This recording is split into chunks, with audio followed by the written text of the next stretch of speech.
আসসালামু আলাইকুম। আর একটা ভিডিও নিয়ে চলে আসলাম বন্ধুরা।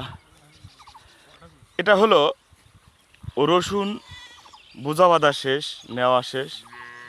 এখন রসুন কিছু ছাট রসুন পড়ে থাকে, সেই রসুনগুলোকে আবার নতুন করে খুঁটিয়ে তাকে বলা হয় বা গুছায় এগুলো ব্যাগে করে নিতে হয়। নেওয়ার পরে সেগুলো কেটে দেখা যায় নিজেদের পরিবারে এগুলো ব্যবহার করার জন্য রাখে বা কাজ করা হয়।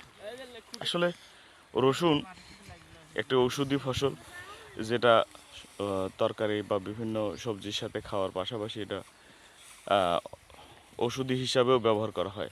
এটা পাবনার একটা ঐতিহ্য, যেটা হলো আপনার রসুন ও পেঁয়াজের জন্য পাবনা অনেকটাই বিখ্যাত। দেশের যে সমস্ত পেঁয়াজ উৎপাদন হয় তার অধিকাংশই দেখা যাচ্ছে যে